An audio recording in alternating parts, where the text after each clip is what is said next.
तो last time हमने 24 questions तक कर लिए थे, आज हमें 25 क्वेश्चन से स्टार्ट करना है और मैं आपसे बोल रहा हूँ कि आज आपका ये टॉपिक कंप्लीट हो जाएगा, मतलब यूनिट नंबर 1 के आपके सारे क्वेश्चंस कंप्लीट हो जाएंगे।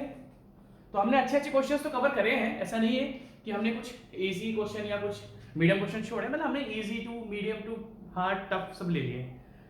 और इन केस अगर इनमें से फिर भी कोई आपको ऐसा क्वेश्चन मिला, मैं आपको बोलता हूं इन केस, वैसे तो नहीं मिलेगा, जो भी क्वेश्चन हम लोग कवर कर रहे हैं उनमें से कोई भी क्वेश्चन आपको नहीं मिलेगा अलग, मतलब जब आपके एग्जाम दोगे जेई और ए लेवल का। इन केस फिर भी कोई ऐसा क्वेश्चन आया कि थोड़ा बहुत अलग है, तो 100% हमने जो कंटेंट पढ़ा है ना यूनिट नंबर 1 का उसमें से आएगा, मतलब आपका 100% कवर होगा। क्वेश्चन तो आएंगे, मैं तो बोलता हूं इन क्वेश्चंस में से आएगा। इन क्वेश्चंस में से मैं बोलता हूं कि चलो कोई ऐसा एग्जाम आ गया जिसमें ये क्वेश्चंस नहीं आए, मतलब एक आधा क्वेश्चन छूट गया इनमें से, वैसे तो यही क्वेश्चंस आएंगे, तो उसमें आपको कौन हेल्प करेगा, कंटेंट जो हमने पढ़ा है। तो कंटेंट और क्वेश्चन आपस में आगे चलो करते, टाइम वेस्ट नहीं करेंगे, ठीक है। तो क्वेश्चन नंबर 24 तक हम कर चुके थे, बाद में क्वेश्चन नंबर 25 पढ़ना, ठीक है। ठीक है, क्वेश्चन नंबर 25 अगर हम देखें, ध्यान से देखना, आपको क्वेश्चन नंबर 25 के लिए थोड़ा सा ध्यान देना पड़ेगा। क्वेश्चन नंबर 25 क्या है आपका, इसमें आगे आते थोड़ा सा। क्वेश्चन नंबर 25 का बोल रहा है the total length of the first category roads was calculated by adding up the sum of. इसने एक चीज लिखी है, देखो आपको क्वेश्चंस पे बहुत अच्छी तरीके से ध्यान देना पड़ेगा। इस भाई ने क्या बोला है, the total length of first category roads. अब अगर हम फर्स्ट कैटेगरी रोड्स की बात करें तो आपके दिमाग में एकदम से लखनऊ प्लान आ जाएगा। कौन सा प्लान आ जाएगा, लखनऊ प्लान, क्योंकि लखनऊ प्लान में, अब मेरी बात ध्यान से सुनना, यूनिट 1 के क्वेश्चन थोड़े कंफ्यूजन क्रिएट करेंगे, क्योंकि अगर ये क्वेश्चन आपने ध्यान से नहीं पढ़ा तो आप क्वेश्चन गलत करके आ जाओगे। देखो जी, अगर हम बात करें, मैंने बोला था total length of first category roads, तो आपको चीज पता लगी कि रोड्स को कैटेगरी में बांटा गया है।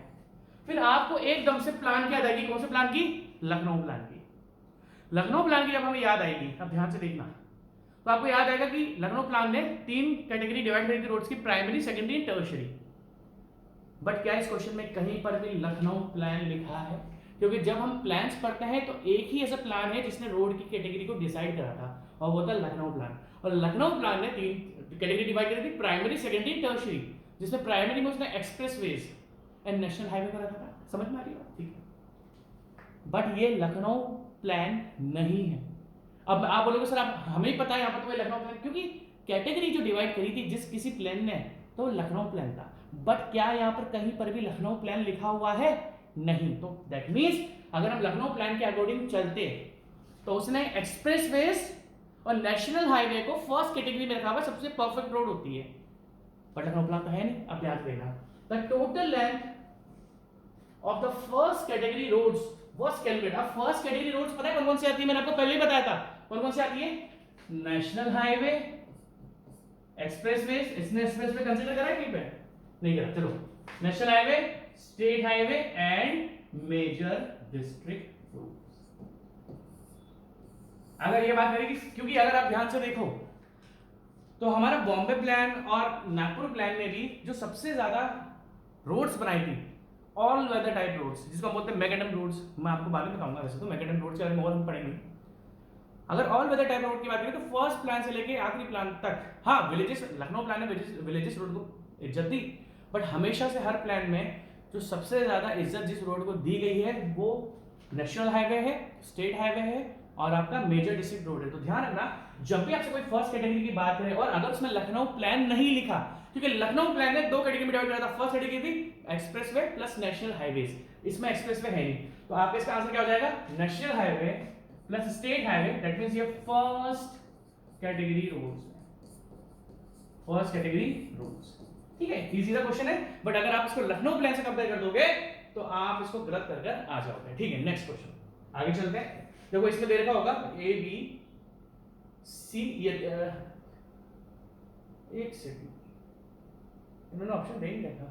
अच्छा ये तो ना national highway plus state highway, first option ये national highway plus state highway plus major district, first option देकर रखा है। ठीक है, नेक्स्ट क्वेश्चन पे चलते हैं, टाइम वेस्ट नहीं करेंगे। क्वेश्चन नंबर 26, अच्छा जी आ जाओ। क्वेश्चन नंबर 26 क्या बोलता है, नागपुर प्लान में, अगर मैं बात करूं आपसे, नागपुर प्लान ने डेवलपमेंट अलाउंस कंसीडर करे थे। देखो what was the development allowance assumed in the Nagpur plan. Nagpur plan ने डेवलपमेंट अलाउंस को कंसीडर करा था। अगर सबसे पहले मैं आपसे बोलूं कि national highway, state highway, major district roads की अगर मैं आपसे बोलूं अकॉर्डिंग टू, देखो ध्यान से देखना, according to Nagpur plan, Nagpur plan में आपको total length of national highway plus state highway plus major district road और उसके बाद other district road and villages road का अलग फॉर्मूला दिया था। भाई दो फॉर्मूले दिए थे, दो फॉर्मूले दिए थे नागपुर प्लान में, एक तो इन तीनों के लिए दे दिया और दूसरा किसके लिए दिया था, other district roads and villages road के लिए। ठीक है, अगर हम इन तीनों के जो नागपुर प्लान में इन तीनों की टोटल लेंथ का फॉर्मूला दिया था वो आपको क्या दिया था, अगर आपको याद हो तो सबसे पहले बात a/5। ध्यान से देखना, अब यहाँ पर a क्या होता है, टोटल एग्री जो भी लैंड आप कंसीडर कर रहे हो जहां पर आपको रोड्स बनानी है या फिर जो भी स्टेट आप मान लो मैं राजस्थान स्टेट कंसीडर करता हूं कि मुझे वहां पर रोड्स बनानी है, तो पहले उस पूरे स्टेट का ऐसा एरिया देखो जो कि एग्रीकल्चर लैंड है। तो ए क्या रिप्रेजेंट करता था उस फॉर्मूले में, एग्रीकल्चर लैंड, इसका होता था b/20। अभी बी क्या होता था नॉन एग्रीकल्चर लैंड। भाई एक स्टेट है राजस्थान में एग्रीकल्चर भी है, या फिर हम उत्तर प्रदेश की बात करें तो उत्तर प्रदेश में एग्रीकल्चर भी और नॉन एग्रीकल्चर भी है। ठीक है, तो ए को रिप्रेजेंट, मान लो हम उत्तर प्रदेश की बात करते हैं तो उत्तर प्रदेश में agriculture area in square miles, याद रखना किलोमीटर्स में नहीं था स्क्वायर माइल्स में था, ये इसी को समझना आएगा जिसने मेरे लेक्चर पूरा अटेंड करा। ठीक है, b/20, बी पूरे स्टेट का नॉन जिस पर एग्रीकल्चर नहीं होता, आपको उस एरिया की बात होती है। ठीक है, प्लस एन, अगर मैं आपसे एन की बात करूं तो उत्तर प्रदेश, चलो हम एग्जांपल लेते हैं उत्तर प्रदेश का, मैं बार बार राजस्थान का एग्जांपल लूंगा तो आप भी बोलने लग जाओगे।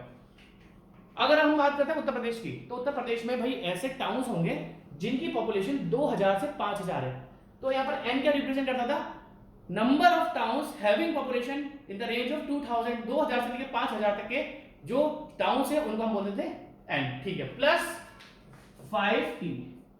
अभी टी क्या था, ऐसे टाउन्स उत्तर प्रदेश में ऐसे कितने टाउन्स हैं जिनकी पॉपुलेशन 5000 से ज्यादा है। मैं अकॉर्डिंग टू नागपुर प्लान, मैं करंट की बात नहीं कर रहा हूं, मैं अकॉर्डिंग टू नागपुर प्लान की बात कर रहा हूं, नागपुर प्लान ऐसे कंसीडर करता।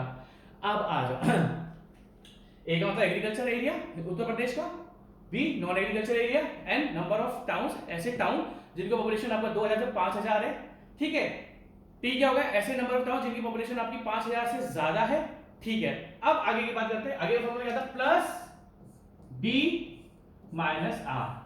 अभी डी क्या होता है, भाई कहीं से भी अगर रोड निकलेगी तो उस एरिया को डेवलप करना पड़ेगा। भाई कहीं से भी अगर रोड निकलती है तो हमें उस एरिया को डेवलप करना पड़ेगा, तो ये डी होता था डेवलपमेंट अलाउंस, डेवलपमेंट अलाउंस। ये मैं आपको बहुत अच्छी तरीके से एक्सप्लेन कर चुका हूं। डी होता था डेवलपमेंट अलाउंस, जो कि जनरली नागपुर प्लान में कितना था, 15%। डेवलपमेंट अलाउंस कितने एरिया के लिए कितना, जो भी हमारा फंड है उसका कितना रहेगा, 15%। अगर उस एरिया में हमें रोड बनानी है तो उसका जो फंड है उस फंड का 15% हमें उस एरिया को डेवलप, लाइक कोई भी एक ऐसा एरिया है जहां पर एग्रीकल्चर है या इंडस्ट्रियल एरिया है तो आपको उसको डेवलप करना पड़ेगा ना, तो उसके लिए डी का होता है डेवलपमेंट अलाउंस। अभी डेवलपमेंट अलाउंस किसने इंट्रोड्यूस करा था, नागपुर प्लान ने। अभी डेवलपमेंट अलाउंस की वैल्यू कितनी होती थी, 15%। और वहीं पर हम आगे की बात करें तो ये आर क्या होता है, जो भी रेलवे का एरिया है उसको मैं माइनस करना, क्योंकि जहां पर रेलवे ट्रैक है वहां पर हम रोड्स तो बना नहीं पाएंगे, तो ये फॉर्मूला दिया था नागपुर प्लान ने। अब क्वेश्चन आ जाओ, what was the development allowance assumed in the Nagpur plan. ये जो डेवलपमेंट अलाउंस कंसीडर करता है कितना करा गया था, बहुत इंपॉर्टेंट क्वेश्चन है, 15%। तो आपको ये क्वेश्चंस इस तरीके के ध्यान रखने हैं। और इसके बाद ये मेरा लास्ट लेक्चर होगा, नेक्स्ट लेक्चर में मैं अपनी न्यू यूनिट स्टार्ट कर दूंगा और मैं आपको न्यू यूनिट के लिए बात करता हूं। अगर मैं आपसे बात करूं कि नेक्स्ट यूनिट मेरी कौन सी होगी, ठीक है, मैं घर से एग्जांपल लेता हूं, मैं घर से एग्जांपल लेता हूं। आप में से 70 to 80% एसएससी जेई और स्टेट जेई की प्रिपरेशन करते हैं जो मुझे फॉलो करते हैं, और remaining 20% assistant engineer plus JE की तैयारी करते हैं। मेरी बात बहुत ध्यान से देखना सुनना, आप में से 80% ऐसे स्टूडेंट हैं जो जेई की प्रिपरेशन कर रहे हैं, चाहे वो स्टेट जेई हो एसएससी, और remaining 20% assistant engineer plus JE की प्रिपरेशन करते हैं जो मुझे फॉलो करते हैं। क्योंकि अभी मैं 100% आईईएस के लिए नहीं पढ़ा रहा और अभी मैं गेट के लिए तो बिल्कुल भी नहीं पढ़ा रहा।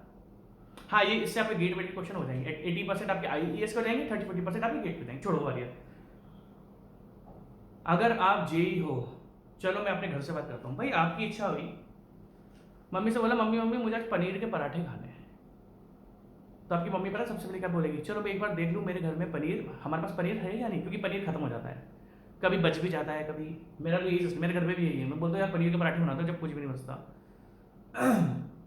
तो मेरे घर से रिप्लाई आता है, पहले देख लेते हैं पनीर घर पे है या नहीं है। ठीक है, याद रखना बात पनीर के पराठे बनाने की हो रही थी, उसमें सबसे पहले क्या देखा गया कि घर में पनीर है या नहीं है। बात होती थी घर में पनीर के पराठे बनाने की, और ये देखा गया कि घर में पनीर है कि नहीं है। ठीक है, अब आप जेई बन गए या असिस्टेंट इंजीनियर बनकर भी, या इंडियन इंजीनियरिंग सर्विस से आप असिस्टेंट एग्जीक्यूटिव इंजीनियर बनकर भी अगर साइट पर गए, सबसे पहले आपसे, मेरी बात ध्यान से सुनना, कोई भी कंस्ट्रक्शन होगा, मेरी बात ध्यान से सुनना, अगर आप जेई बन के गए या स्टेट के असिस्टेंट इंजीनियर बन के गए या इंडियन इंजीनियरिंग सर्विसेज से एग्जीक्यूटिव असिस्टेंट एग्जीक्यूटिव इंजीनियर एडब्ल्यू बन के गए,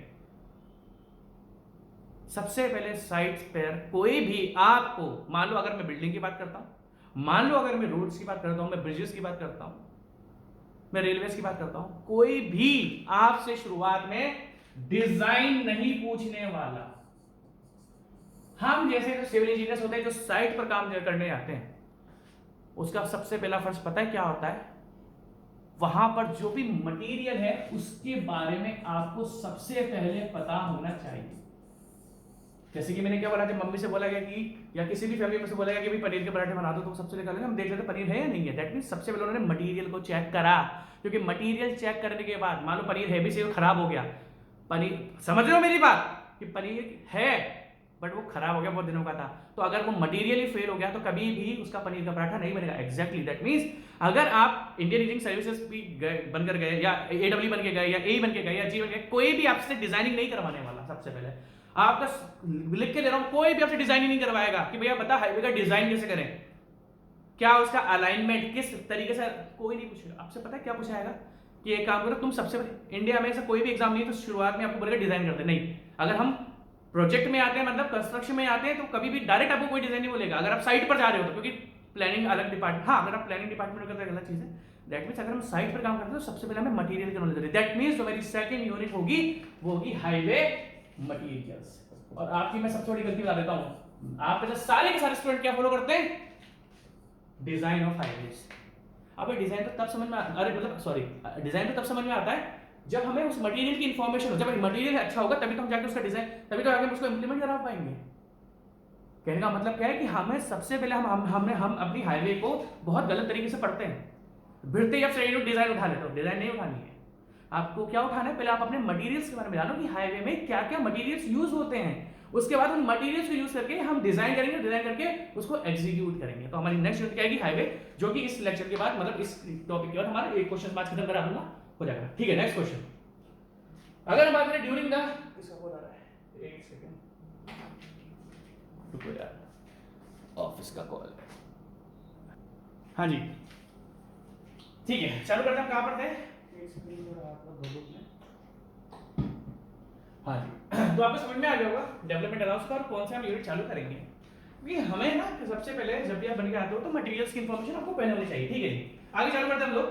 तो नेक्स्ट क्वेश्चन है हमारा, ठीक है, अब ध्यान से देखना। Question number 27, during the development of roads maximum priority is given to which type of road. देखो जी मैं आपको बता देता हूं। सबसे पहले अगर हम बात करें तो इन्होंने लिखा हुआ है डेवलपमेंट, मतलब पहले जो रोड्स डेवलप हुई है, मतलब first year plan, second year plan, third year plan. क्योंकि डेवलपमेंट का मतलब है भाई जो डेवलप हमारे रोड्स हो चुकी है। ठीक है, अगर हम हाईवे डेवलपमेंट की बात करें तो during the development of the roads maximum priority, सबसे ज्यादा तवज्जो किसको दी, प्रायोरिटी मतलब सबसे ज्यादा इंपॉर्टेंस किसको दी गई थी। कोई सा भी प्लान हो, कोई सा भी प्लान हो, उसमें सबसे ज्यादा जिस रोड को कंसीडर करा गया था वो थी नेशनल हाईवे। क्यों, क्योंकि नेशनल हाईवे एक स्टेट से दूसरे स्टेट को जोड़ती है। नेशनल हाईवे, क्योंकि अगर इंडिया में आपको इंडिया की इकोनॉमी अच्छी करनी है तो आपको ट्रांसपोर्टेशन पूरे कंट्री में अच्छा करना पड़ेगा। तो सबसे ज्यादा इंपॉर्टेंस हर प्लान में किसको दी गई, नेशनल हाईवे को। क्यों दी गई, क्योंकि अगर एक इंडिया के एक स्टेट से दूसरे स्टेट को कनेक्ट नहीं करोगे तो फिर एक अच्छा ट्रांसपोर्टेशन सिस्टम नहीं बन पाएगा। तो गवर्नमेंट ने हर प्लान में जो सबसे ज्यादा डेवलप करा वो क्या करा, आपका नेशनल हाईवे। तो आपको ध्यान रखना है सबसे ज्यादा इंपॉर्टेंस आज तक दी गई है वो दी गई इसको नेशनल हाईवे। ठीक है, डेवलपमेंट में, किसमें, डेवलपमेंट में। प्रेजेंट की बात नहीं कर रहा, प्रेजेंट में तो आजकल एक्सप्रेस वे बहुत बन रहे हैं, बट हाँ डेवलपमेंट जब हुआ था तो नेशनल हाईवे को इंपॉर्टेंस दी गई थी। Next question, the total length of highway in 2001, जिसने क्वेश्चन डाला गलत डाला है। सबसे पहली बात the total length of highways total length of highways, पहली बात तो नहीं, ये क्वेश्चन ही गलत है। अगर आप टोटल लेंथ बात करते हो, टोटल लेंथ हम लैक्स में 56-58 लैक्स हैं, क्योंकि कुछ अंडर कंस्ट्रक्शन भी है, तो 56 ठीक है। सबसे पहले क्वेश्चन यहाँ पर आ जाएगा टोटल लेंथ ऑफ, पहली बात यार 2001 का क्वेश्चन है। अगर चलो इन्होंने हाईवेज में लिखा है तो वो हाईवेज कौन से होंगे, नेशनल हाईवेज। नेशनल, एक्चुअली यहाँ पर नेशनल वर्ड भी छूट गया है, क्योंकि हाईवेज का मतलब क्या है, नेशनल हाईवे। अब मेजर डिस्ट्रिक्ट रोड का हम हाईवे तो बोलेंगे नहीं, या विलेज रोड का हाईवे तो बोलेंगे नहीं, तो अगर आपने हाईवेज लिखा तो नेशनल हाईवे लिख दो। पहली बात तो इन्होंने क्वेश्चन लिखा 2001 से मुझे कोई मतलब नहीं, 2001 कब का निकल चुका है। अगर हम आज की तारीख की बात करें तो हाँ, आज की तारीख में सारे ऑप्शंस गलत हैं। आज की तारीख में जो लेंथ ऑफ नेशनल हाईवे है वो अराउंड 1.4 लैक्स है। समझ में? तो आज की तारीख में नेशनल हाईवे बहुत ज्यादा है, ठीक है। नेक्स्ट क्वेश्चन, द टोटल, हाँ आ गया अच्छा क्वेश्चन यार, कैलकुलेटर उठा ही लूँ आज। चलो मैं आपको बता देता हूँ, देख लेना कैसा आएगा। The total area of a state is 2500 kilometre. एक स्टेट है, उस स्टेट का एरिया कितना है, 2500 किलोमीटर। अब एरिया है तो स्क्वायर किलोमीटर, क्योंकि एरिया में क्या था, square, total area of state 25 kilometre, 2500 square kilometre होगा। पहले बात यहाँ पर आएगा स्क्वायर किलोमीटर, क्योंकि एरिया हमेशा स्क्वायर में आता है। Square centimetre, mm square, metre square, kilometre square. तो पहली बात तो यहाँ पर स्क्वायर किलोमीटर, यहाँ पर किलोमीटर स्क्वायर लगा हुआ, ठीक है। The total area of state is 2500 square kilometre. Calculate the length of major district road. इन्होंने आपसे मेजर डिस्ट्रिक्ट रोड की लेंथ पूछी, calculate the length of major district. The total area of state is 2500 kilometre, calculate the length of major district road. अगर हम देखो, एक plan ऐसा है, अगर हम बात करें लाइक लखनऊ प्लान की, नागपुर प्लान की, बॉम्बे प्लान की, तो नागपुर और बॉम्बे ने टोटल सबकी लेंथ एक साथ दी थी, like national highway, state highway, major district road, इन तीनों की लेंथ एक साथ दी थी। एक ही ऐसा प्लान है जिसने इन सबकी लेंथ अलग अलग दी थी, और वो प्लान कौन सा था, लखनऊ प्लान। लखनऊ प्लान ने सबकी लेंथ अलग अलग दी थी, और लखनऊ प्लान की अगर बात करें तो लखनऊ प्लान ने length of major district road क्या दी थी, देखो सबसे पहले एरिया डिवाइडेड बाय, मतलब सॉरी, अगर हम बात करते हैं लेंथ ऑफ नेशनल हाईवे, तो नेशनल हाईवे का क्या फॉर्मूला दिया था लखनऊ प्लान ने, एरिया डिवाइडेड बाय 50। अगर हम स्टेट हाईवे की बात करें तो फॉर्मूला क्या रहता है, 50 का आधा कर दो, एरिया डिवाइडेड बाय 25। और अगर हम मेजर डिस्ट्रिक्ट रोड की बात करते हैं तो मेजर डिस्ट्रिक्ट रोड्स का जो फॉर्मूला था 25 का आधा कर दो आप, एरिया 25 का आधा कितना होता है, 12.5। तो हमें लखनऊ प्लान से with the help of Lucknow plan we can calculate the individual length of major district road. हम मेजर डिस्ट्रिक्ट रोड की इंडिविजुअल लेंथ को कैलकुलेट कर सकते हैं। चल तो रहा भैया, अभी मेरी ताकत नहीं है बस बनाने की, ऐसे समय कंप्लीट आज का, ठीक है। तो क्या बात हुई, एरिया, अब देखो 2500 को 12.5 से डिवाइड कर लो, 2500 को 12.5 से डिवाइड कर दो, वही आपका आंसर आ जाएगा, क्योंकि द टोटल एरिया, अब ये स्क्वायर किलोमीटर में एरिया देकर रखा हुआ है, calculate the length of major district road. और मेजर डिस्ट्रिक्ट रोड का फॉर्मूला क्या होता है, जो भी एरिया, दैट मींस आप क्या करना, 2500 को, लेकिन अगर हम देखें 2500 को 12.5 को क्या लिख सकता हूं मैं, 12.5 को लिख सकता हूं 25/2 लिख सकता हूं भाई। एरिया को मुझे 12.5 से डिवाइड करना, तो 12.5 को 25/2, तो 25 से ऊपर 2 लिख देता हूं, दैट मींस सिंपल सा है ये, तो कट गया 100, दैट मींस 200 किलोमीटर। लोकेलिटी की जरूरत नहीं पड़ी, समझ गया ना मैंने क्या करा, मैंने 12.5 को 25/2 लिख दिया, तो 25 नीचे आ गया, ऊपर 2 चल गया, तो 25 से 25 100 हो गया, 100 200, ये आपका आंसर सामने आपका आंसर है। तो बढ़िया, कैलकुलेटिंग जरूरत नहीं पड़ी। नेक्स्ट क्वेश्चन, टाइम वेस्ट नहीं करूंगा आज। हाँ जी आ जाओ आ जाओ। अब जैसे ही एक वर्ड आया कौन सा, द टर्शियरी रोड सिस्टम, मेरे दिमाग में एकदम से क्या क्लिक कर गया, लखनऊ प्लान। जैसे ही इन्होंने टर्शियरी रोड सिस्टम के बारे में बात करी तो मेरे भेजे के अंदर क्या खटक गया एकदम से, लखनऊ प्लान। क्योंकि लखनऊ प्लान में, क्योंकि अगर हम बात करें लखनऊ प्लान की, तो लखनऊ प्लान ने रोड्स को 3 कैटेगरी में डिवाइड करा था। सबसे पहले था प्राइमरी रोड्स, और प्राइमरी रोड्स में क्या था, एक्सप्रेसवेज एंड नेशनल हाईवेज। अगर हम प्राइमरी कैटेगरी की बात करें तो उसमें क्या था, नेशनल हाईवे प्लस एक्सप्रेसवेज है ना। अगर हम सेकेंडरी की बात करें तो उसमें क्या था, state highway plus major district road. क्या था, state highway plus major district road. और अगर हम बात करते किसकी, टर्शियरी की, तो टर्शियरी में आती other district road plus village roads. तो लखनऊ प्लान ने जो टर्शियरी सिस्टम बनाया था उसमें क्या था, other district roads plus village road. तो ये रहा पहली option, other district roads and village road. तो लखनऊ प्लान ने जो टर्शियरी रोड जो डिसाइड करी थी, टर्शियरी जो रोड्स थी कैटेगराइज करी थी, वो village roads plus other district roads थी। नेक्स्ट क्वेश्चन, टाइम वेस्ट करेंगे। Expressway should be constructed along, very good, अच्छा क्वेश्चन है। देखो एक्सप्रेसवे हमेशा वहां बनाए जाते हैं जहां पर बहुत भीड़ भाड़ होती है। एक्सप्रेसवे कभी भी खाली रोड, भैया पहली बात तो एक्सप्रेसवेज, मैंने आपसे क्या बोला कि एक्सप्रेसवे जब शुरुआत में थे तो मिनिमम, देखो मैं आपको बताता हूं, एक्सप्रेसवे जब शुरुआत में बनाए गए तो 4 लेन बनाए गए, 1 लेन 2 लेन 3 लेन 4 लेन एक्सप्रेस, फिर धीरे धीरे करके 6 लेन बनाए गए, अब 6 लेन से ज्यादा होते जा रहे हैं, अब फिर 8 लेन बनाए गए। तो ये जो लेन्स बढ़ाई जा रही है, लाइक पहले अगर मान लो एक सिंपल सी रोड है जिसपे 1 लेन या 2 लेन है, अगर ट्रैफिक वहां पर ज्यादा है तो वहां पर ट्रैफिक जाम हो जाएगा। तो अगर एक ऐसा एरिया है जहां पर बहुत सारी गाड़ियां निकल रही है और वहां पर सिंगल लेन या डबल लेन रोड है, तो उसको बढ़ाकर 4 लेन कर दो, 6 लेन कर दो, 8 लेन कर दो, 9 लेन कर दो। तो हमेशा एक्सप्रेसवे वहां बनाया जाता है जहां पर ट्रैफिक बहुत ज्यादा होता है, क्योंकि सिंपल रोड में 4 लेन 6 लेन नहीं होता। अब 1 लेन की यूनिट विड्थ मैंने आपको बता दी 3.75, फिर 3.5 3.5 को बता रखी मैंने आपको, यूनिट 1 में मैं आपको बहुत कुछ बता चुका हूं, फिर भी मैं आपसे डिस्कस नहीं कर रहा। Expressway should be constructed along major traffic corridors, along with the highways, major. देखो अब अगर हम बात करें तो ये दोनों आंसर हो सकते हैं, बट हम इसको लिखेंगे मेजर ट्रैफिक, जहां पर बहुत ज्यादा ट्रैफिक होता है ना। कंजेस्टेड सिटी भी सही आंसर है, वैसे तो इसका ए और बी दोनों, कंजेस्टेड सिटीज तो नहीं, मेजर ट्रैफिक कॉरिडोर्स लिखो आप, मतलब नेशनल हाईवे पे जहां पर ट्रैफिक होता है, ये आपका आंसर सही है, ठीक है। नेक्स्ट क्वेश्चन, अगर हम बात करते हैं the maximum number of cities, अगर हम बात करें the maximum number of cities, ठीक है, देखो मैं आपसे फिर रिपीट कर रहा हूं, इसका यही आंसर है ना, क्योंकि देखो सिटीज के अंदर से नेशनल, कभी भी सिटीज के अंदर से एक्सप्रेसवे नहीं निकलता है। तो देखो कंजेस्टेड सिटीज, सिटीज का मतलब क्या है, जैसे मैं कोटा से हूं अच्छा आपको तो पता लगेगा कि मैं राजस्थान से हूं और मैं राजस्थान से कोटा से हूं, वैसे भी आपने फेसबुक पर देख लिया होगा, ठीक है। तो अगर हम आगे बात करें तो कभी देखो मैंने आपसे चीज के लिए कि एक्सप्रेसवे हमेशा ट्रैफिक वाले एरिया से निकाले जाते हैं, यहाँ पर ट्रैफिक होता है, बट कभी भी एक्सप्रेसवे सिटी के अंदर से निकलता, हमेशा सिटी से, जैसे लाइक नेशनल हाईवे निकलती है आउटस्कर्ट्स में, बाईपास रोड जिसको आप बोलते हैं, तो बाहर से निकलती है। तो इसलिए हमने लिखा मेजर ट्रैफिक कॉरिडोर्स, कॉरिडोर्स क्या रिप्रेजेंट करता है भाई, एक जगह से दूसरी जगह पर जाना, एक सिटी के अंदर एक सिटी से दूसरी सिटी जाना, एक स्टेट से दूसरे स्टेट जाना, तो इस तरीके से, ठीक है। Next question, the maximum number of cities and towns are connected by which type of highway, the maximum number of cities and towns, the maximum number of cities and towns are connected by which type of highway, the maximum number of cities and towns, ठीक है। सबसे पहली बात मैंने आपको state highway बताया था, ठीक है, क्या था आपका स्टेट हाईवे। अगर आपसे कोई ये पूछे the maximum number of cities and towns are connected by which type of highway, अब मेरी बात ध्यान से सुनना,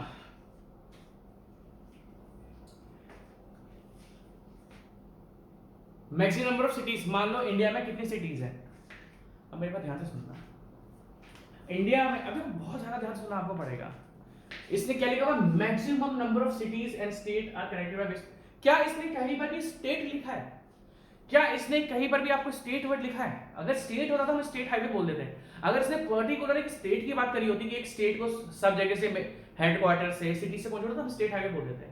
इसने कहीं पर भी स्टेट नहीं लिखा है। मैं बोल रहा हूँ क्वेश्चंस बहुत अच्छे हैं। मैं आपसे क्या बोल रहा हूँ कि आप कितनी भी, अब आप एक चीज नोटिस करोगे, आप कितनी भी कंटेंट को अच्छी तरीके से पढ़ लो, क्वेश्चंस को प्रैक्टिस नहीं करोगे ना, क्योंकि ऐसे टिपिकल क्वेश्चन होते हैं कि पढ़ा हुआ पे सब कुछ होता है। अगर ऐसे क्वेश्चंस में आपको प्रैक्टिस नहीं कराऊंगा तो कंफ्यूज हो जाओगे, क्योंकि आपके भेजे के अंदर अभी स्टेट हाईवे घुसा हुआ है। स्टेट हाईवे एक स्टेट के दूसरे स्टेट को मेजर हेडक्वार्टर्स को कनेक्ट करता है, तो आपको ध्यान रहेगा। अब ध्यान से देखना, बट मैक्सिमम सिटीज ना यहाँ पर स्टेट लिखा है ना यहाँ पर इंडिया लिखा है। बट अगर इसने मैक्सिमम सिटीज लिखा तो पूरे इंडिया की बात करेंगे, क्योंकि इंडिया में जितनी भी सिटीज है वो किससे कनेक्ट हो पाएगी?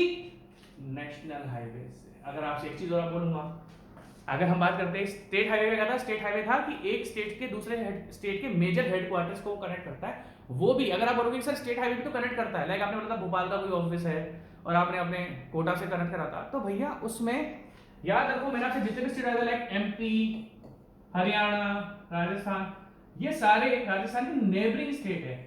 एक स्टेट है, लाइक मैंने आपसे कहा था कि एक स्टेट का मेजर हेडक्वार्टर अगर दूसरे स्टेट के मेजर हेडक्वार्टर से कनेक्ट होता है तो वो स्टेट मैक्सिमम टाइम कौन सा होता है आपका? बॉर्डरिंग। बॉर्डरिंग का मतलब जस्ट बॉर्डर पे होता है, तो राजस्थान से बॉर्डर पे एमपी है।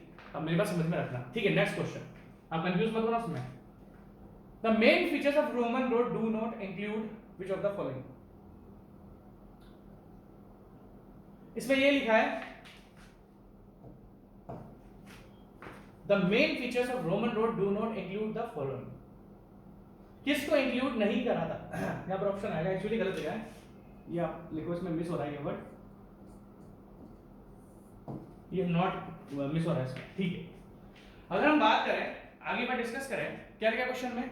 The main features of the Roman road do not include the following, ये ऑप्शन में नॉट है। तो फर्स्ट ऑप्शन क्या है? दे वर बिल्ट स्ट्रेट, बिल्कुल सही बात है। रोमन रोड्स बिल्कुल सीधी बनाई गई थी, कोई ग्रेडियंट नहीं दिया गया था, कोई कैम्बर नहीं दिया गया था। रोमन्स रोड बिल्कुल स्ट्रेट बनाई गई थी, उसमें कोई ग्रेडियंट क्या होता है? जब हम लेंथ क्या क्रॉस ऊपर नीचे रोड को करते हैं, और कैम्बर क्या होता है? जब लेंथ के एक सेक्शन पे कर्व देते हैं उसको हम कैम्बर क्रॉस स्लोप बोलते हैं, मैंने बता रखा आपको। सेकंड ऑप्शन है दे वर नॉट स्ट्रांग, ये गलत ऑप्शन है, और इसमें क्या लिखा है? डू नॉट इंक्लूड, क्योंकि डू नॉट इंक्लूड इसको हम इंक्लूड नहीं कर सकते इसमें। क्यों? क्योंकि रोमन्स ने बड़े बड़े पत्थर की रोड बनाई थी, 0.75 से लेके 1.25 मीटर तक की डेप्थ दी थी। रोमन्स ने 1.2 मीटर तक की डेप्थ दी है, और उस टाइम इतना लोड ही नहीं हुआ करता था, और रोमन्स की रोड बहुत ज्यादा महंगी थी, एक्सपेंसिव थी, प्लस उस जमाने में उतना लोड ही नहीं था, घोड़ा गाड़ी होती थी, घोड़ा गाड़ी का कोई लोड नहीं होता, और वो स्ट्रॉन्ग भी बहुत ज्यादा थी। तो इसका ऑप्शन क्या होगा कि हम इसको किस ऑप्शन में इंक्लूड नहीं कर सकते? इस वाले ऑप्शन में इंक्लूड नहीं कर सकते, क्योंकि गलत लिखा हुआ है। वो स्ट्रॉन्गेस्ट थी, सबसे ज्यादा स्ट्रॉन्ग रोड जो बनी है वो रोमन रोड्स ही है। अगर आपसे कोई पूछे कि सबसे ज्यादा स्ट्रॉन्ग रोड्स किसने बनाई है? रोमन्स ने बनाई है, क्योंकि इतना लोड ही नहीं है, लोड ही नहीं है। आपने छोटे से लोड के लिए बड़ी बड़ी 1.2 मीटर तक की डेप्थ रखी है, ठीक है। देखो ये लिखा है total thickness of vast 1.75 to 1.2 metre, हाँ ये बिल्कुल सही बात है। अगर हम बात करें तो बिल्कुल सही बात है भाई, ये बिल्कुल सही बात है। 0.75 से 1.2 मीटर दी थी। सी ऑप्शन क्या है? They excavated soft soil till hard strata was obtained, बिल्कुल सही बात है। रोमन्स जब रोड बनाते थे तो ऊपर की वो लूज सॉइल निकालते थे और उसके बाद वो रोड बनाना चालू करते थे। तो देखो ये ऑप्शन सही है कि जो उन्होंने टोटल थिकनेस रोड की वो 0.75 से लेकर 1.2, क्या सही है या नहीं है? हाँ बिल्कुल सही है सर। दे एक्सकैवेटेड सॉफ्ट सॉइल, क्या उन्होंने मिट्टी निकाली थी लूज? हाँ बिल्कुल सही है, निकाली। दे वर नॉट स्ट्रांग, क्या वो स्ट्रांग नहीं थी? नहीं, ये गलत है, वो स्ट्रांगेस्ट थी, वो स्ट्रांगेस्ट थी, स्ट्रांगेस्ट थी वो, ठीक है। नेक्स्ट क्वेश्चन, तो आपका आंसर क्या है इसमें? बी, ठीक है। नेक्स्ट क्वेश्चन लिखो इसका, कहां तक आ गए? 32 तक आ गए, ठीक है। The Tresaguet method of laying roads was developed, देखो जी ईयर आते हैं, आप बिलीव करोगे प्रीवियस ईयर का क्वेश्चन नहीं है। द ट्रेसिकी मेथड, ये स्टेट जेई का प्रीवियस क्वेश्चन है, एसएससी जेई का नहीं है, और आपका आईईएस का भी नहीं है, ये है स्टेट जेई का प्रीवियस क्वेश्चन। देखो जी, आपको तीन नाम याद रखने, ट्रेसिकी, टेलफोर्ड, देखो एक्चुअली चार नाम मैंने आपको बताते हैं। ट्रेसेगी, जिसको हम ट्रेसेगुइट बोलते हैं, ट्रेसेगुइट नहीं है, ट्रेसेगी है। चार नाम आपको याद रखने जिन्होंने हाईवे को, रोड को डेवलप करा है। पांच नाम, रोमन्स, सबसे पहला नाम क्या है? रोमन्स। रोमन्स के बाद आपका ट्रेसेगी, टेलफोर्ड, जॉन मैटकैल्फ, और पांचवा जॉन मैकडम।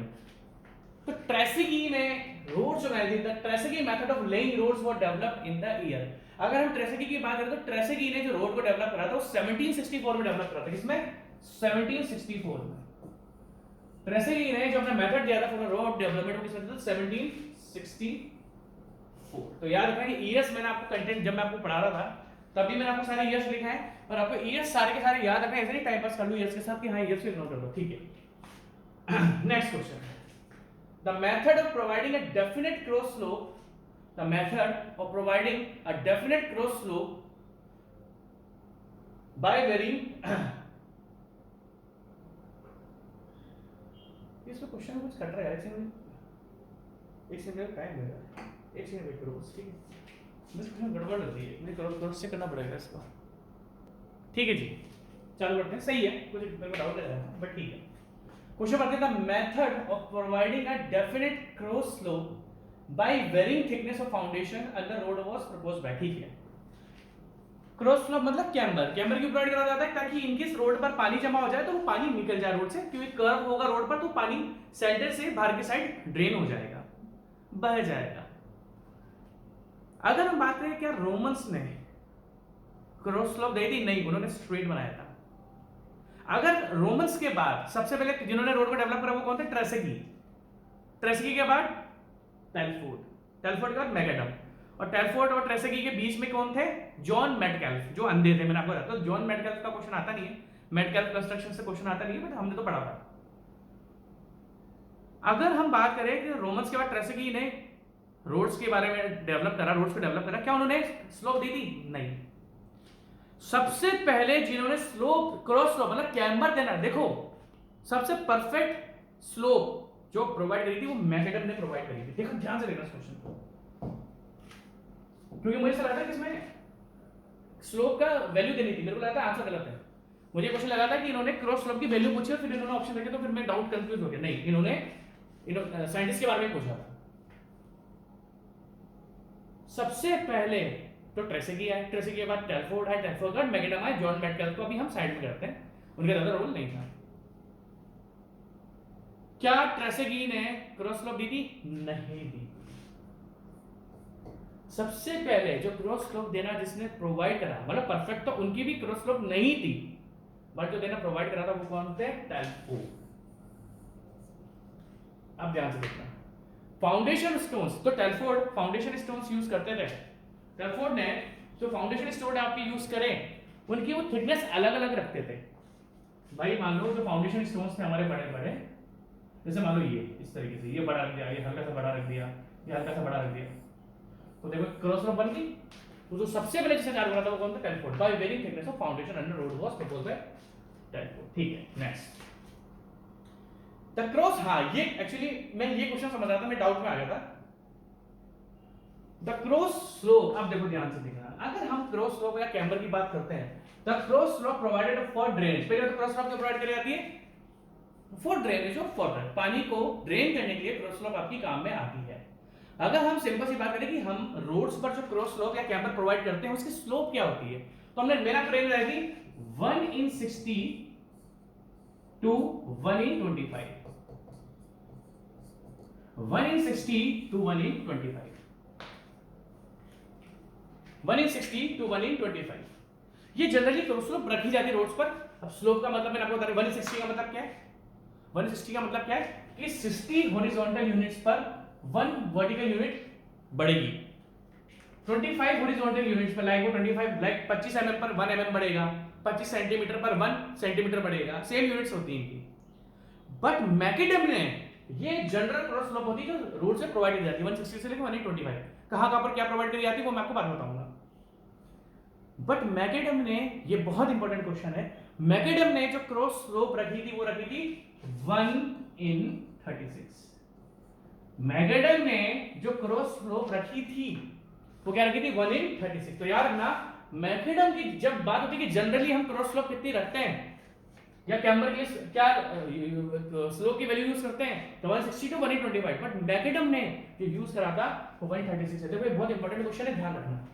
इस वैल्यू को आप याद रखें ना अच्छी तरीके से, ऐसा ना हो कि इस वैल्यू को आप लोग, क्योंकि ये मैकडम का क्वेश्चन आता है, इसलिए आप गलती मत कर देना, ठीक है। Next question, the broken stone that were used in the construction of roads in macadam construction 1। देखो क्या क्वेश्चन है, इन्होंने क्वेश्चन लिखा है कि मैकडम ने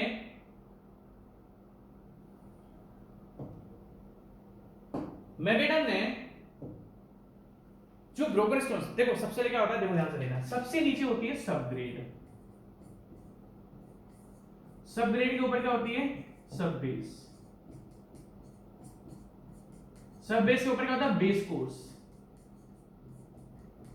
और बेस कोर्स के ऊपर क्या होता है? Surface bearing course, surface course, और बाइंडर कोर्स। तो हम सबग्रेड की बात करें तो जो सॉइल होती है, सॉइल को हम क्रॉस स्लोप या शेप में, दैट मींस देखो सबसे पहले रोड को कॉम्पैक्ट करके उसको स्लोप में प्रिपेयर करा जाता है, तो सबग्रेड तो मिट्टी का बना होता है, मतलब मिट्टी को हम कॉम्पैक्ट करते हैं। बट अगर हम बात करें सब बेस की, बेस कोर्स की या सरफेस कोर्स की, तो ये होती है आपकी, इसमें क्या होता है आपके स्टोन्स या एग्रीगेट्स होते हैं। क्या होते हैं? स्टोन्स या एग्रीगेट्स आपके होते हैं।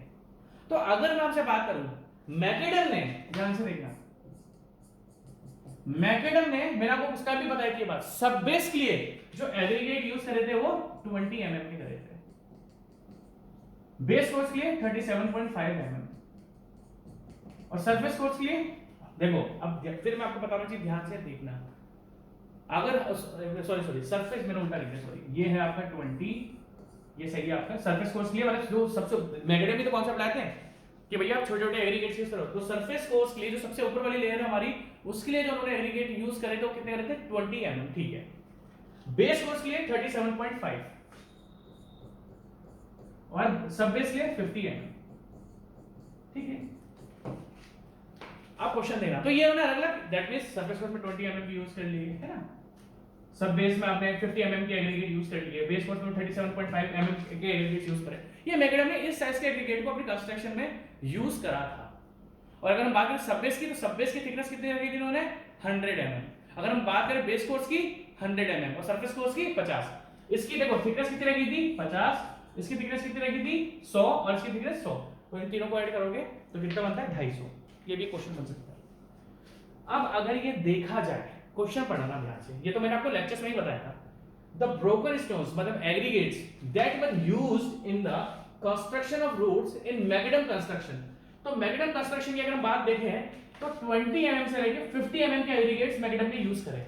अगर रेंज देखी जाए तो सरफेस को जो सबसे ऊपर की लेयर होती है जिस पर हमारी व्हीकल्स कांटेक्ट में आते हैं उसको हम बोलते हैं सरफेस को। सरफेस को में जो एग्रीगेट मैग्नेटम यूज करते हैं 20 mm के थे और सब बेस जो यूज करते हैं 50 mm के थे। तो इन्होंने आपसे पूछी range, the broken stone that were used, जो ब्रोकन स्टोन्स की रेंज थी वो कितनी थी 20 mm से 50 mm। अब 20 mm से 50 mm के लिखा हुआ है क्या, 20 mm से 50 कहीं नहीं लिखा हुआ, जबकि यही आंसर है। इसका रियल आंसर है 20 mm से, वेट करो एक सेकंड। तो इसमें जो ऑप्शंस दिए गए हैं, अब आप बोलोगे कि सर आप क्वेश्चंस देखो, आप भी बोल सकते हो कि सर आपने फिर ऑप्शंस गलत क्यों लिखे। नहीं, आपको एक चीज डालता हूं, ये क्वेश्चन है ना बहुत जगह मिला मेरे को, ये क्वेश्चन बहुत जगह मेरे को मिला और हर जगह ये ऑप्शंस ये देके रखे हुए हैं इसके, बट मैं इन ऑप्शन से के साथ एग्री नहीं हूं, क्योंकि आप कोई बुक देखोगे तो उसमें आपको ये ऑप्शंस मिलेंगे। और मैं आपको गारंटी बोलता हूं कि जितने क्वेश्चन मैं आपको करा रहा हूं ना, कोई भी एक किताब ऐसी बता दो, कोई भी एक किताब ऐसी बता दो जिसमें इतने सारे क्वेश्चन हो, तभी तो मैं बोलता हूं आपको बुक्स कुछ टेस्ट नहीं करनी। स्टेज 2 में बस हमसे पता है गलती क्या हुई, आपसे नहीं मुझसे क्या गलती हुई कि ये हल्का सा बीच में इररेगुलर हो गया। बट स्टेज 2 इंडिया में सबसे बेस्ट, मैं आपको बता रहा हूं, जिस दिन मैंने स्टेज 2 कंप्लीट कर दिया ना, इंडिया में से बेस्ट कुछ नहीं होगा। और आप बोल रहे हो सर बड़ा लंबा लंबा फेंक रहे हो, नहीं फेंकूंगा नहीं मैं, क्योंकि जिस दिन मेरा स्टेज 2 कंप्लीट हो गया ना, आपके इंडिया के हर एक एग्जाम के क्वेश्चंस मैं लेक्चर्स में निकाल कर दिखाऊंगा। क्योंकि मेरी जो मैं 1-1.5 साल से आपको पढ़ा रहा हूं, मेरी शक्ल है ना बहुत चेंज हुई है। ऐसा भी नहीं होगा कि जैसे पेपर आएगा आप सोच सकते हो कि सर आप क्या करोगे, जैसे ही पेपर आएगा आप है ना उसी के लेक्चर्स बना दोगे और हमें दिखा दोगे। नहीं, मेरी शक्ल है ना पिछले 2-2.5 साल में बहुत चेंज हुई है, कभी मोटा कभी पतला, कभी बियर्ड नहीं, तो बहुत चेंज हुई है। आपको मेरी शक्ल चेंज दिख भी जाएगी, है ना, तो वो पुराने पहले के लेक्चर्स होंगे, ठीक है। तो इसलिए मैं कॉन्फिडेंट हूं। तो इसका आंसर जो है मेरा अकॉर्डिंग, वो इन्होंने गलत दे रखा है, उसका आंसर है 20 mm। ये क्या हुआ, उसका आंसर है 20 mm से लेके 50 mm, जो कि ऑप्शन में देकर नहीं रखा हुआ है, तो मैं थोड़ा कुछ बोल नहीं सकता। Next question, the Indian road Congress हम कर चुके हैं 1934। A research organization that was formed for the research, CRRI research institute कौन सा डेवलप होता है, सेंट्रल रिसर्च ऑफ रोड्स, मतलब सेंट्रल रोड्स का हो गया था, छोड़ो उसको, central road research institute, central road research institute, central road research, CRRI ये रहा, सेंट्रल रोड रिसर्च इंस्टीट्यूट, छोड़ो। The first 20-year development plan is also for, सबसे पहला जो डेवलपमेंट प्लान था वो था नागपुर प्लान। कौन सा था, नागपुर प्लान। तो 39 का आंसर क्या हो जाएगा ए, जो सबसे पहला डेवलपमेंट प्लान था वो क्या था, नागपुर प्लान। अरे भैया क्या क्वेश्चन आया है, आ जाओ जी आ जाओ। मैं इस क्वेश्चन को दूंगा, इसको यहां हटा देते हैं, 10 स्टार। क्यों, अब ध्यान से देखना। The east west corridor of national highway connects which of the following cities. East west corridor क्या है, अगर हम लोग बात करें ईस्ट वेस्ट कॉरिडोर क्या है, ईस्ट वेस्ट कॉरिडोर अगर आपसे मैं पूछूं कि चलो नॉर्थ साउथ कॉरिडोर बताओ मुझे, तो आप कुछ नहीं बोलोगे। अब मेरी बात ध्यान से सुनना, अगर हम ये बात करी जाए कि इंडिया में सबसे ज्यादा रोड्स का डेवलपमेंट कब हुआ, तो हम बोलेंगे थर्ड 20-year प्लान में। अब मेरी बात ध्यान सुनना, थर्ड 20-year प्लान में, यार मेरे को मैसेज आ रहे हैं, 2 मिनट दो, चलो मैं बेस क्वेश्चन खत्म कर लेता हूं, फिर मैं मैसेज दूंगा। थर्ड 20 ईयर एक्चुअली आते रहते हैं, सीनियर्स के आते रहते हैं, है ना, हमारे भी सीनियर्स है भैया, हमें भी जवाब देना पड़ता है लोगों को, ऐसा नहीं है, ठीक है, कलीग्स के आते रहते हैं, तो हमें देखना पड़ता है यार, क्योंकि भैया क्या है, कंस्ट्रक्शन ऐसी चीज़ है ना, आपको पता है, अगर आप कंस्ट्रक्शन हो, डॉक्टर हो, पुलिस हो, इलेक्ट्रीशियन हो, मतलब सॉरी इलेक्ट्रीशियन, इलेक्ट्रिकल डिपार्टमेंट में हो, क्या बोला मैंने आपको, कंस्ट्रक्शन में हो, डॉक्टर हो, पुलिस हो और इलेक्ट्रिकल में हो, तो आप 24/7 एक्टिव रहना पड़ता है आपको, 24/7 एक्टिव रहना पड़ेगा आपको इन चारों नौकरियों में, ठीक है, चलो कोई बात नहीं। तो अगर हम ये बोले कि सबसे ज्यादा डेवलपमेंट किसमें हुआ था, थर्ड 20 ईयर प्लान में हुआ था, जिसको हम बोलते हैं लखनऊ प्लान। और जैसे ही लखनऊ प्लान खत्म होने वाला था, श्री अटल बिहारी वाजपेयी जी गवर्नमेंट में आ गए, तो ऑलरेडी थर्ड 20 ईयर प्लान, जिसको हम लखनऊ प्लान बोलते हैं, उसने बहुत अच्छा परफॉर्म करा था, उसने बहुत अच्छा कंस्ट्रक्शन करवा दिया था। और उसी जैसे वो खत्म होने वाला था, जैसे ही वो खत्म होने वाला था, श्री अटल बिहारी वाजपेयी जी आए और उन्होंने रोड्स को और डेवलप कर दिया। इंडिया में 3 ही नाम लूंगा जो रोड में डेवलप करे, चंद्रगुप्त मौर्य, शेरशाह सूरी और थर्ड अटल बिहारी वाजपेयी, इन्होंने रोड्स को सबसे ज्यादा डेवलप करा है इंडिया के अंदर, ये 3 लोगों ने बहुत डेवलप करा, ठीक है। तो अगर हम लोग आगे के बाद डिस्कस करें तो थर्ड ईयर प्लान बहुत ज्यादा डेवलपमेंट था, थर्ड ईयर प्लान में बहुत ज्यादा डेवलपमेंट। अब थर्ड ईयर प्लान का अगर मैं आपसे टाइम पीरियड पूछूं तो थर्ड ईयर प्लान था 1981 से लेके 2001, 1981 से 2001, यहाँ पर थर्ड 20 ईयर प्लान का 20 इयर्स का टाइम पीरियड था। ध्यान से देखना, अगर हम ये बोलते हैं कि जब हमारी कंट्री आजाद हुई, जब हमारी कंट्री आजाद हुई तो सबसे बढ़िया ऑर्गेनाइजेशन रोड्स के लिए कौन सी बनी आफ्टर इंडिपेंडेंस, आफ्टर इंडिपेंडेंस जो सबसे बढ़िया ऑर्गेनाइजेशंस बनी, ऑर्गेनाइजेशंस नहीं, ऑर्गेनाइजेशन तो बहुत सारी बनी है। अगर मैं बोलूं कि जब हमें आजादी मिल गई तो आजादी के बाद सबसे बढ़िया इंडिया में जो रोड्स की ऑर्गेनाइजेशन बनी वो कौन थी, national highway authority of India, national highway authority of India, best. मैं एनएचआई में जाना चाहता था बट मेरे टाइम पर एनएचआई के मेरे को बहुत अच्छा लगता है NHI, national highway authority of India. Independence के बाद जो सबसे अच्छा ऑर्गेनाइजेशन सेटअप हुआ वो कौन सा था, national highway authority of India. India में आज जो आप ये देखते हो ना, इतने बड़े बड़े हाईवेज, इतनी बड़ी बड़ी लैंड के हाईवेज बने हुए, नेशनल हाईवेज बने हुए, वो एनएचएआई ने बनाए हुए, National highway authority of India. और National highway authority of India भी इस थर्ड 20 ईयर प्लान के टाइम पर आ चुका था, क्योंकि अगर हम बात करें 2001 में थर्ड 20 ईयर प्लान खत्म हुआ था। तो अब मेरी बात आप ध्यान से सुनना, अब जो मैं आपको बता रहा हूं कि इंडिया में जो सबसे बढ़िया डिपार्टमेंट है रोड्स का, जो ऑर्गेनाइज करता है आज की तारीख में भी करता है, वो है national highway authority of India. अगर हम national highway authority of India की बात करें तो national highway authority of India आपका किस ईयर में सेटअप हुआ है भैया, देखो पार्लियामेंट में जो इसका एक्ट आ गया था वो आ गया था 1988 में। 1988 में बोला गया था कि हाँ एक ऐसा डिपार्टमेंट बनाओ जो पूरी रोड को अच्छे से देखे। तो 1988 में पार्लियामेंट में इसका ला दिया गया था कि हम इसको बनाना है, तो हम बोलेंगे 1988। बट अगर हम बोले कि कब से काम चालू कर दिया national highway authority of India ने, तो 19 ऑपरेशनल एनएचएआई इज ऑपरेशनल, मतलब जो इसने काम चालू कर दिया था सिंस 1995 में नेशनल हाईवे अथॉरिटी इंडिया ने काम करना चालू कर दिया था, और बाकी 1988 में इसको पार्लियामेंट में लेकर आ गए थे।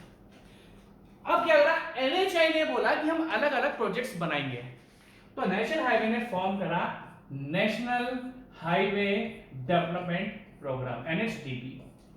इन्होंने जो प्रोग्राम्स बनाए, नेशनल हाईवे तो एक ऑर्गेनाइजेशन है, बट इन्होंने जो प्रोग्राम बनाया कि हम इस प्रोग्राम में इस फेज में इतना किलोमीटर बनाएंगे या उसके अगले फेज में इतना किलोमीटर बनाएंगे, तो इन्होंने इस प्रोग्राम को क्या नाम दिया, national highway development programme, NHDP. और ये भी क्वेश्चन आता है, एनएचडीपी एनएचएआई का हिस्सा है, एनएचएआई ने ही एनएचडीपी चालू करा था, national highway development programme national highway authority of India ने ही चालू करा था। मेरी जाने की इच्छा थी बट मेरे टाइम पर एनएचएआई का एग्जाम निकला नहीं, मतलब मैं तो सीरियसली मेरे को एनएचएआई बहुत अच्छा लगता है, ठीक है, अच्छा डिपार्टमेंट है, रोड्स अच्छा है, मजा आता है रोड्स बनाने में, है ना, ठीक है, चलो कोई बात नहीं। अगर हम बात करें तो अलग अलग ईयर्स में, अलग अलग फेज में, मेरी बात ध्यान सुनना, national highway authority of India is operational since 1995। National highway authority of India ने अलग अलग डेवलपमेंट प्रोग्राम बनाए, जिन्होंने अलग, और इस डेवलपमेंट प्रोग्राम में अलग अलग प्रोजेक्ट्स डेवलप हुए। अगर हम बात करें नेशनल हाईवे के जो डेवलपमेंट प्रोग्राम्स वो एनएचडीपी बोले जाते हैं, और सबसे फेमस जो डेवलपमेंट प्रोग्राम थे national highway authority of India के, वो कौन से थे? क्या दिख रहा है आपको? ये क्या है? इंडिया का, ये क्या, एक सेकंड, ये क्या है? East, west, north, south. अगर हम बात करें कि नेशनल हाईवे ने जो नेशनल हाईवे डेवलपमेंट प्रोग्राम बनाए, उसमें बड़े बड़े कंस्ट्रक्शन में दो मेजर नाम आते हैं इंडिया के अंदर। एक तो अगर आप देखोगे ये क्या है? ईस्ट वेस्ट, एक बनाया इन्होंने ईस्ट वेस्ट कॉरिडोर, और ये क्या दिख रहा है? नॉर्थ से लेके साउथ, नॉर्थ साउथ कॉरिडोर। बहुत फेमस है भाई। देखो नेशनल हाईवे ने तो बहुत सारे प्रोजेक्ट्स बनाए, बट उन जितने भी national highway authority of India ने प्रोग्राम बनाए और डेवलप करा प्रोजेक्ट्स को या हाईवेज को डेवलप करा, मैं उसमें से आपको दो बता रहा हूं जिनसे क्वेश्चंस आते हैं। रिमेनिंग से क्वेश्चंस नहीं आते, इन दोनों से क्वेश्चन 100% आते हैं। अब देखो नेशनल हाईवे क्या है? नॉर्थ को साउथ से कनेक्ट करा, नॉर्थ को साउथ से कनेक्ट करा और ईस्ट को वेस्ट से कनेक्ट करा, और इसी को हम क्या बोलते हैं? ईस्ट। देखो यहां से लेके आते हैं ईस्ट वेस्ट कॉरिडोर, और यहां से लेके आते हैं नॉर्थ साउथ कॉरिडोर। अब क्वेश्चन क्या आता है? ये जो आपका ईस्ट वेस्ट कॉरिडोर है ये 3300 किलोमीटर का है, 300। पहली बात ये पूछा कि ईस्ट वेस्ट कॉरिडोर की लेंथ कितनी है? ये नेशनल हाईवे ही है भाई। ईस्ट वेस्ट कॉरिडोर की लेंथ कितनी है? 3300 किलोमीटर। 3300 किलोमीटर लेंथ है किसकी? ईस्ट वेस्ट कॉरिडोर की। और अगर हम बोलते हैं नॉर्थ साउथ कॉरिडोर की, 4000 किलोमीटर। 4000 किलोमीटर लेंथ है किसकी? नॉर्थ साउथ कॉरिडोर की। अब क्वेश्चन पता क्या आता है कि ईस्ट वेस्ट कॉरिडोर कहां से लेके कहां तक है, ये क्वेश्चन आएगा। तो ये आपका कहां से? पोरबंदर से लेके सिलचर। आपका ईस्ट वेस्ट कॉरिडोर जो national highway authority of India ने डेवलप करा, देखो पूरा इंडिया का ईस्ट को वेस्ट से मिला दिया, नॉर्थ को साउथ से मिला दिया। इससे अच्छा प्रोजेक्ट और क्या होगा, है ना? और अगर मैं बोलूं कि national highway authority of India का सबसे सेकंड डेवलपमेंट प्रोग्राम कौन सा था? Golden quadrilateral. जिन्होंने इसमें क्या करा? दिल्ली, मुंबई, चेन्नई, कोलकाता, 4 कैपिटल सिटी है। देखो ध्यान से देखना, दिल्ली, कोलकाता, चेन्नई, मुंबई का है, मुंबई। इन्होंने इन चारों कनेक्ट करा, दिल्ली से कोलकाता, कोलकाता से चेन्नई, चेन्नई से मुंबई और मुंबई से दिल्ली। इसको बोलते हैं गोल्डन क्वाड्रिलेटरल।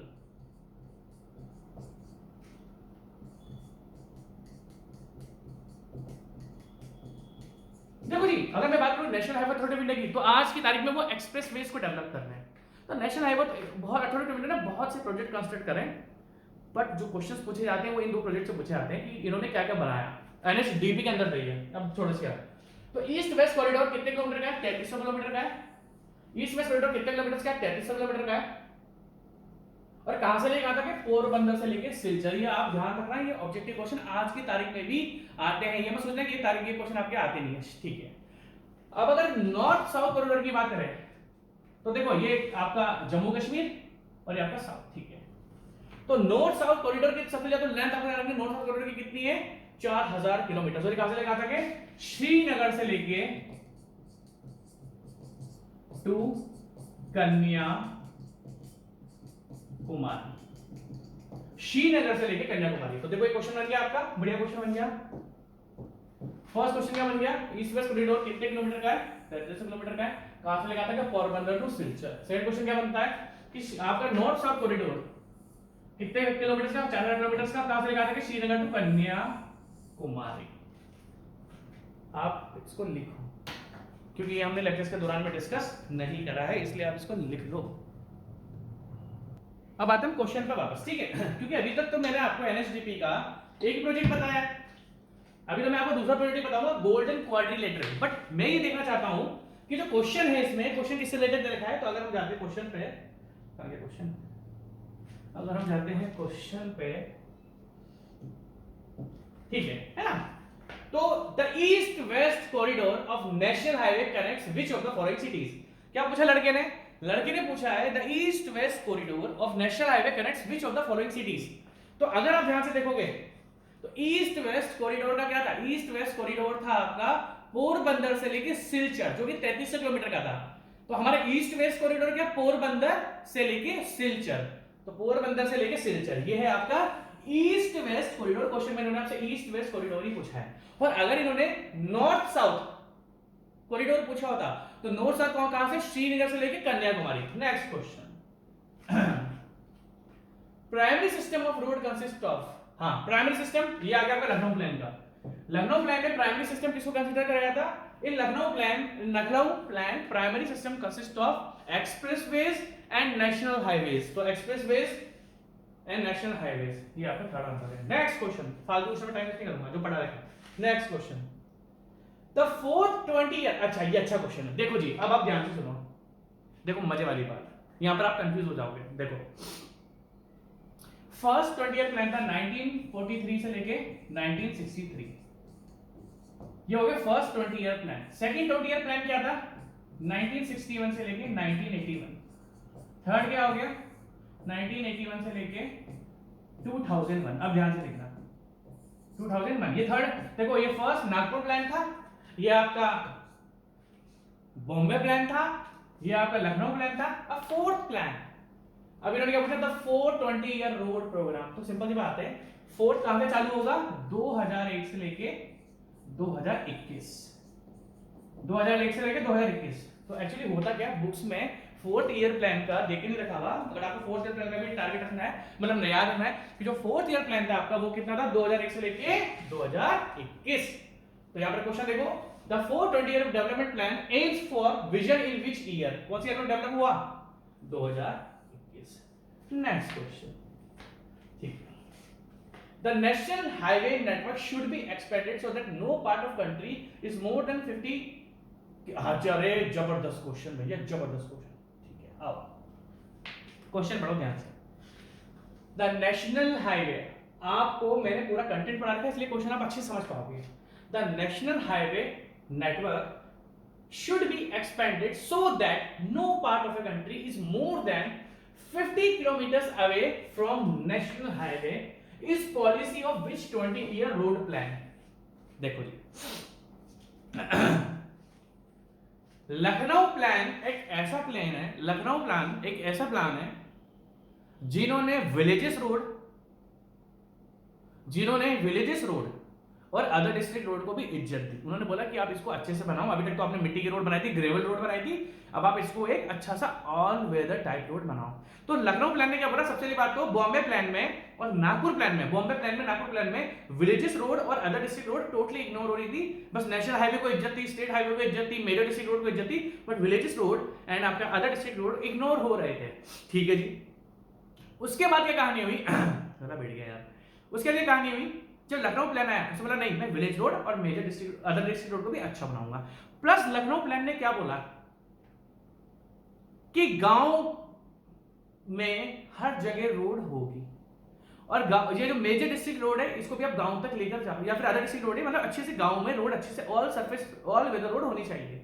लखनऊ प्लान ने ही ये चीज उठाकर लाया था कि अगर कोई गांव है जिसमें 500 से भी कम लोग रहते हैं तो उसके 3 किलोमीटर, जैसे मान लो कोई गांव है जिसमें 500 से भी कम लोग रहते हैं, तो वहां पर भी रोड जानी चाहिए।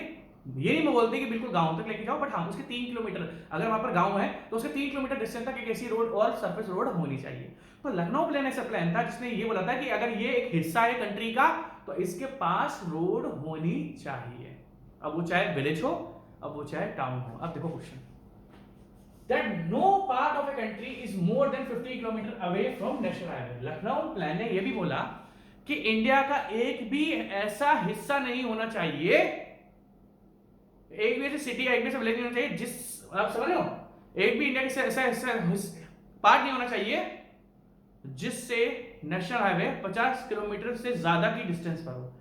हर टाउन से या सिटी से या आपके डिस्ट्रिक्ट से, विलेजेस से 50 किलोमीटर के अंदर आपकी नेशनल हाईवे होगी। ये लखनऊ प्लान लेकर आया था। तो जो कहने का मतलब क्या था, लखनऊ प्लान ने लेकर आया था जगह और डिस्टेंस में कि हर जगह के पास village road, all surface road, national highway चाहिए, ये लखनऊ प्लान लेके आया था। तो दैट मींस लखनऊ प्लान कौन सा प्लान था? Third 20 year development plan. Lucknow plan कौन सा प्लान था? Third 20 year development plan. ठीक है, next, the main objective of transportation is, क्या होता है ट्रांसपोर्टेशन का? ट्रांसपोर्टेशन का ये एक्चुअली कुछ इंपॉर्टेंट क्वेश्चन है, इसलिए अंडरलाइन करें मैं, और ध्यान से देखना क्योंकि क्वेश्चन आपको मिलेंगे नहीं। मेन ऑब्जेक्टिव क्या होता है ट्रांसपोर्टेशन का? भाई मेन ऑब्जेक्टिव ट्रांसपोर्टेशन का होता है सेफ होना चाहिए, इकोनॉमिकल होना चाहिए और efficient transport of goods and humans and passengers. Safe हो, सस्ता हो और एफिशिएंट हो, इजीली बता सके। इजी सा क्वेश्चन था। नेक्स्ट क्वेश्चन करते हैं, the factors influencing the cost of transportation. देखो कॉस्ट ऑफ ट्रांसपोर्टेशन किस पे डिपेंड करती है? सप्लाई एंड डिमांड पर। कैसे? मैं आपको बता देता हूं। जितनी डिमांड है, होता है ना सप्लाई एंड डिमांड, आपने पढ़ा होगा भाई। देखो ट्रांसपोर्टेशन कॉस्ट डिपेंड करती है, अगर ज्यादा सप्लाई है, ज्यादा डिमांड है तो ज्यादा सप्लाई करो, कम डिमांड है तो कम सप्लाई करो। तो ये डिपेंड किस पे करती है? सप्लाई एंड डिमांड पर। इजी है, ठीक है। तो जितना ज्यादा, देखो जितनी ज्यादा डिमांड उतनी ज्यादा सप्लाई और उतनी कम ट्रांसपोर्टेशन की कॉस्ट। से आगे सुनना, किसी चीज की जितनी ज्यादा डिमांड होगी, अगर आप उतनी ही सप्लाई कर रहे हो तो ट्रांसपोर्टेशन की जो कॉस्ट होगी वो सस्ती होती है। अब क्या है, डिमांड तो ज्यादा है, सप्लाई कम है, या फिर सप्लाई आपकी कम है तो ट्रांसपोर्टेशन कॉस्ट बढ़ जाती है। तो थर्ड ऑप्शन है इसका, ठीक है। Which is the most flexible type of transportation? Which is the most flexible type of transportation system available? Flexible का मतलब क्या पूछा इन्होंने कि सबसे अच्छा ट्रांसपोर्टेशन सिस्टम क्या है? तो मैं बोलूंगा रोड। तो मैं बोलूंगा रोड। क्यों? क्योंकि अगर रेलवे स्टेशन जाना है तो रोड पकड़नी पड़ेगी, ऑटो पकड़ना पड़ेगा, कार पकड़नी पड़ेगी, बाइक पकड़नी पड़ेगी।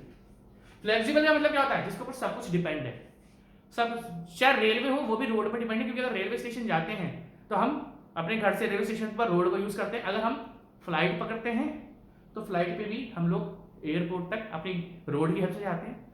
और अगर वाटर में मतलब शिप्स होते हैं तो उनके पोर्ट पर भी, या जो पोर्ट्स होते हैं उन पर भी हम रोड की हेल्प से जाते हैं। तो सबसे फ्लेक्सिबल सिस्टम कौन सा ट्रांसपोर्टेशन का? रोड वे।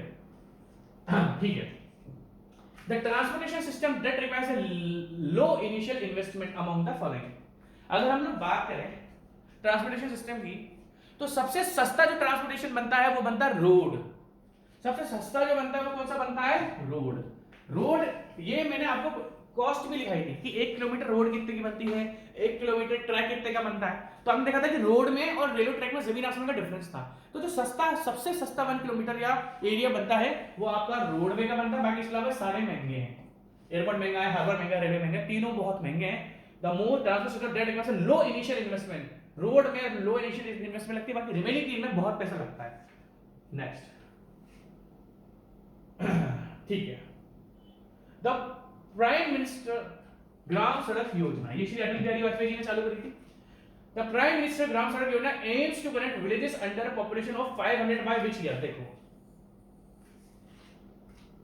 श्री अटल बिहारी वाजपेयी जी ने एक योजना चालू करी थी, प्रधानमंत्री ग्राम सड़क योजना। ग्राम मतलब विलेजेस, प्रधानमंत्री ग्राम सड़क योजना। आज भी जब आप गांव में जाओगे तो आपको इनके बोर्ड्स मिल जाते हैं। साइनेज बोर्ड जानते हो ना? साइनेज बोर्ड मतलब जिस पर लिखा हुआ रहता है।